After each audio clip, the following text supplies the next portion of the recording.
Day one, baby. Day one. To this day.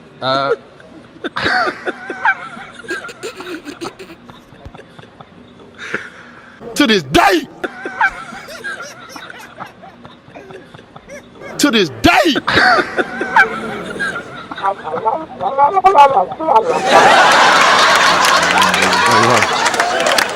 this day.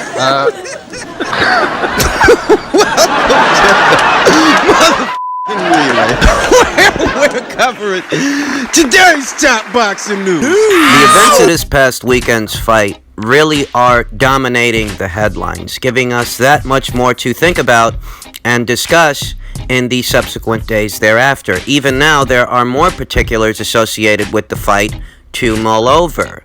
The latest being something that grabbed headlines yesterday, that Deontay Wilder is now attributing his performance due to what was a heavy costume. What? Not kidding, I'm sure you've heard already. Deontay Wilder was quoted as saying, "He didn't hurt me at all, but the simple fact is that my uniform was too heavy for me," Wilder told Kevin Lowell of Yahoo Sports. "I didn't have no legs from the beginning of the fight. In the third round, my legs were just shot all the way through. But I'm a warrior, and people know that I'm a warrior." I ain't never heard of no warrior blaming a loss on a costume. Me neither. It could easily be told that I didn't have legs or anything. A lot of people were telling me it looked like something was wrong with you. Something was. But when you're in the ring, you have to bluff a lot of things. I tried my best to do so. I knew I didn't have the legs because of my uniform. I was only able to put it on for the first time the night before, but I didn't think it was going to be that heavy. It weighed 40 some pounds with the helmet and all the batteries. Like a car battery? I wanted my tribute to be great for Black History Month. I wanted it to be good, and I guess I put that before everything. Oh, well, that was mighty unselfish of you, Deontay. Clearly, you're a scholar, a gentleman, and a martyr for sacrificing your performance due to the regalia associated with your ring Give me a walk. break. I mean, round of applause for Deontay Wilder, and what is one of the more lame excuses I've ever heard after a fight. I mean, you often hear it said that history repeats itself, and in this sport, a lot of the time that's true. It is. But this would be a first, because in all my years of watching the sport of boxing, I don't recall ever hearing anyone blame a performance on their costume. I don't recall ever seeing that. I mean, this isn't the first time that a big puncher was brought down to earth. This isn't the first time that a limited fighter paid the consequences due to their limitations. In that way, history is repeating itself, but as far as the why, rather, Deontay's version of the why, I can't recall ever hearing someone say that it's the costume that costed me the fight. That's a first. In tandem with other creative explanations being given by Deontay Wilder. Because that's not all, folks. Deontay Wilder is saying that Mark Breland, who was working his corner the night of the fight, was influenced to throw the towel by Anthony Durrell, who's trained by Sugar Hill. It's a human immediate reaction. Like, I didn't want to see you get hurt, Wilder said to BoxingScene.com, referring to Breland's explanation. But I was hurt way more in the first Luis Ortiz fight than in this situation. Really? That's debatable. I still had my mind. I still knew what I was doing at certain times. I still knew how to move around the ring, although I didn't have the legs. I knew how to move around the ring. Shit, I was 42-0, you know? 10 consecutive title defenses. I know what I'm doing in there. It may look a certain type of way, but when you're talking to Deontay Wilder, I'm never out of a fight because of my tremendous power. We've seen that many times. I'm never out of a fight, and I'd rather go out on my shield and my sword than anything. You know, by Breland knowing that, and then Jay, which is the head trainer, Jay told him not to do so. He still proceeded with it. It's kind of hurtful, man. It really makes you think about different things. I don't want to put negative thoughts in my head. I have any kind of conspiracy theories going on, but it makes you think. Somebody that did, not something that's up to him, and even when they're instructed not to, they still proceeded on, and then getting influenced by the opposite team. One of the guys that trained with the opposite trainer, you know, it makes you think. He was influenced by Anthony Durrell. They said Anthony Durrell was in the back of him screaming, "Throw the towel. We love our champ." And you know, Anthony works with Sugar as well, the opposite trainer. Tyson's trainer. Darrell works with him, too. Breland said he didn't hear nothing, but everybody's saying the same thing. A lot of people that's around, a lot of people that was in my camp, and if everybody's hearing it, and if my people in the corner can hear him, and Mark said he can't hear him, there's something wrong with that. It's a lot going on with Mark, well, but you know, we're gonna make a big decision by the time I come back from Africa, and we're gonna go from there. Now, the first layer of this story that I want to cover is Deontay Wilder's assertion that wearing this costume for his ring walk weakened his legs enough that that's what costed him the fight. Oh, that explains it. And bear in mind, we're not talking about weekend warriors or Joe Blows like me and you. We're talking about what was the heavyweight champion of the world. A man that stands in at about 6'7", 200 and change, and he wears this getup for a ring walk, and we're supposed to believe that this is why you went out there and got your ass kicked. It's not because Tyson Fury was landing clean punches on you, countering you, staying with you, and systematically breaking you down. No! It wasn't any of that. It's due to the ring walk. It's due to the costume and the batteries that powered the costume. I mean, I'm not seeing where there were so many bells and whistles on this thing, so many lights, that it should have been too heavy for you to wear. I mean, would you light up those low LEDs on the eye sockets with a fucking car battery? I don't see where you couldn't have lit up those low LEDs with your run-of-the-mill AAA battery you get from your local Walmart. But we're supposed to believe that this is why Deontay lost the fight. This is why he didn't have his legs under him. For what it's worth, I actually really liked the costume. I think it lended itself to the size and scale of the event. It added a dramatic feel to it. I mean, I'm for the theatricality associated with the ring walks for very big fights. But you're not going to convince me that wearing this thing is what costed you to fight. The reality of things is, you couldn't keep Tyson Fury down in the first fight. And that was a less conditioned Tyson Fury than the one that stood before you this past Saturday. If you couldn't keep him down before, the logical assumption is that it's going to be that much harder to keep him down once he's in better condition. And this was a heavier Tyson Fury than the one you fought before. He's stronger. With that much more weight behind his punches being pivotal to the conversation because, as we all know, Tyson Fury is a more skilled boxer than Deontay. Deontay, who's never been that prolific a puncher. He doesn't throw punches in bunches, per se. He just looks to finish a guy with a single shot. So you're getting all these shots landed on you from this really big guy. He's bigger now than he was before, and you don't have the boxing acumen to get him to lay off, to adequately defend yourself. In all likelihood, the first couple of shots that Tyson landed likely had so much weight behind them that Deontay was frazzled very early in this thing. I'd sooner believe that than the costume is what costed Deontay the performance. Okay, I mean, if you say so. And that's what costed you the fight. I think that Deontay Wilder and his people need to sit down and get their excuses in order before they make any more public statements, because what he's saying on both ends doesn't make a lot of sense. Are you saying that you were okay to go and Mark Breland shouldn't have thrown the towel, or are you saying that you were physically depleted as a result of wearing the costume? Which one is it? You say that you're a warrior. You want to go out on your shield.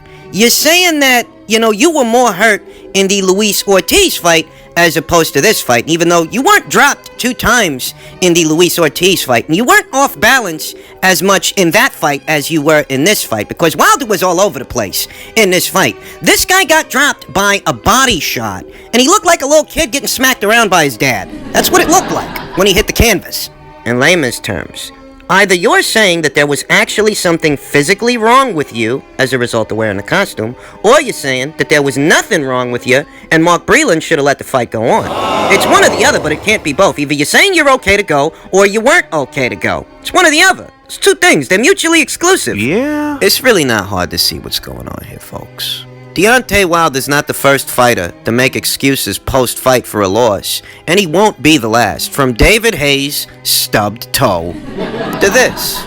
We've heard these kinds of explanations in the past, and I'm sure that we'll hear that many more of them in the future.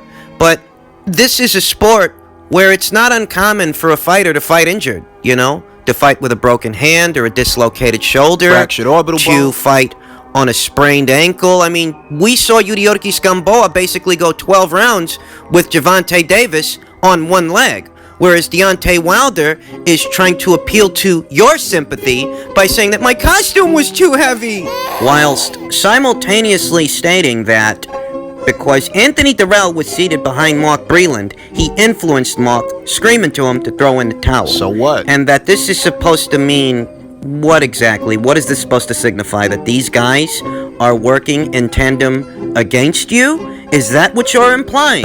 Is that what you're trying to insinuate? Well, I will go as far as entertaining this conspiracy theory so that I can say this. You paying attention? There would have never been no precedence for Mark to throw the towel if you weren't already getting your ass kicked. That's right. I'll go as far as saying that even if that were true, not that I believe it, not that I'm saying it is, but even if it were the case, well, Mark would have never had no reason to throw the towel if you weren't getting beaten from pillar to post. And that's what was going on. That's why Mark threw the towel. That is the justifiable cause, as it were. You know, you're getting beat the fuck up. That's the reality. That's the reality that Deontay Wilder is trying to escape from, and his fans are trying to escape from. I mean, that Barbershop Conversations guy, this guy made a whole video about the ring walk and failed to address the fight because he doesn't want to talk about that. He doesn't want to deal with that reality. The same way that Deontay Wilder doesn't want to deal with that reality. Birds of a feather flock together and make excuses about whatever. That's what we're looking at, okay? This is a guy who dubbed himself the quote-unquote baddest man on the planet. This is a guy who went as far as calling Anthony Joshua a quitter. Anthony Joshua, who picked himself up 4 times after being knocked down. 4 times, okay? This is a guy who's got no shortage of shit to say about anybody. But he goes out there, gets his fucking ass kicked, and he wants his costume to be the reason he got his ass kicked. It's not that Tyson Fury was the better fighter. It's not that he had the winning strategy. It's not none of those things. It's the costume that beat Deontay Wilder. And this is supposed to be the baddest man on the planet.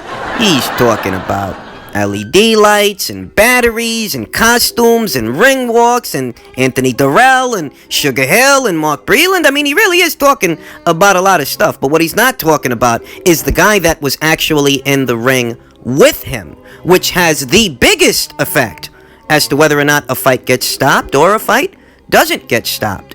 Even if there were anything to Deontay Wilder's conspiracy theory, it would be a moot point if you weren't already getting your ass kicked. Yeah, if you were winning the fight, there would have been no precedence for Mark to throw in the towel. But you weren't winning the fight. You were on the receiving end of a lot of punishment, taking a lot of clean shots, which, as we all know, is the telltale sign of a fighter who can no longer defend himself. In that situation, either the referee or the trainer has to make a decision as to whether or not this contest should go on. And Kenny Bayless was already paying close attention to the action. Coincidence? Wilder's embarrassed. I think not. That's all it is. He's embarrassed. And it's because you can't have an ego the size of this guy's then go out there and get beat the fuck up like that. That's all it is. Got your ass kicked in front of a lot of people. And what's worse is that Tyson Fury decided to kick your ass both times in your backyard. He came here. He did this to you. And he did it in front of a lot of people. See him? In a rematch that I didn't even think was going to be that much bigger than the first fight. But you know what? It seems that this fight was of some sizable value. And all these different people watched as Tyson Fury brutalized you, battered you, exposed you. And you're supposed to be the baddest man on the planet, at least according to you. I want to say that if Deontay Wilder fires Mark Breland, assuming that he hasn't already, Has he? he'd be getting rid of a guy in his corner with far more experience in and outside of the ring than JD's. I mean, Mark Breland has been through those ropes. He can read the body language. He knows what he's looking at. He sees his man taking more punishment than he normally takes. He sees a severe inability from his man to deal with the shots that get through. He's on the receiving end of a lot of big punches. He's stumbling around all over the place, and he knows what to do. This is the guy you want to get rid of. Kevin Cunningham was none too happy to hear about Mark Breland's treatment or Deontay Wilder's excuses. That if a costume that you wore for your ring walk can have that effect on you, it's not the costume that's at the issue, it's your camp. You must have just had one hell of a shit camp if it can have that big of an effect on your performance. And I share those sentiments that, look, these are just excuses, okay? That's all it is, excuses. Plain and simple. But if Deontay Wilder so decides to can Mark Breland as a result of him throwing the towel, where Deontay Wilder, he wanted to go on. Whatever. He's a warrior. Mm-hmm. If he cans him, I'll say that this is something he should have done a long time ago. And it's not because of this fight. It's because Deontay Wilder never actually rounded out as a fighter. He's just a puncher. JD's, Mark Breland, Wilder's whole team. I said it before and I'll say it again. They've done him a great disservice, allowing him to carry on the way he's been carrying on for as long as he's been carrying on. That you have enabled his ultimate destruction. You have enabled his demise by giving him this false sense of security, allowing him to go out there and be little more than a one-handed fighter. That's what he is. The story seems to be that Deontay Wilder is going to invoke his rematch clause for what could be a summer showdown, ultimately resulting in a trilogy, a rubber match. However, I've already expressed that rubber match or no rubber match, Deontay Wilder needs to make serious changes moving forward. I don't think he should have the rubber match. I don't see what he could do differently in a third fight where you're a power puncher, You go out there looking for the knockout, the opportunity to land a power shot. And this was not a fighter fighting a fight to where he's keeping away from you. Rather, he's coming to you, opening up on you, affording you the countering opportunities to inflict damage and use your power. And you simply could not mount the offense, okay? So in that situation, as limited as Deontay Wilder already is, I don't know what he could do differently in a third fight. What's he gonna do? So for that reason, I don't think he should have it. But, it is what it is. If he invokes it, he invokes it. And if he's going to invoke it or he's not going to invoke it, one way or another, he's got to make some changes. And if he's got to, get somebody else in there instead of Mark Breland, so be it. Who's been okay with what Wilder's been doing so far. So be it. Deontay Wilder didn't wake up this past Saturday and suddenly become this limited one-handed fighter. He was already that for a long time, and enough was made about it by the boxing fans and the boxing media that yes, Deontay Wilder is a very powerful puncher with a very powerful right hand, but in the realm of skill and technique and tactics, he is lacking greatly. He's a guy who of his own admission stated that he doesn't need skill because he has power, so you're surprised when that finally catches up to him? There's enough historical precedence that he should have fucking known better than to keep riding that scooter for this amount of time. So blame it on the costume, blame it on Breland, blame it on the ring. Blame it on the ring! It was always limited, and it was only a matter of time before it caught up to him.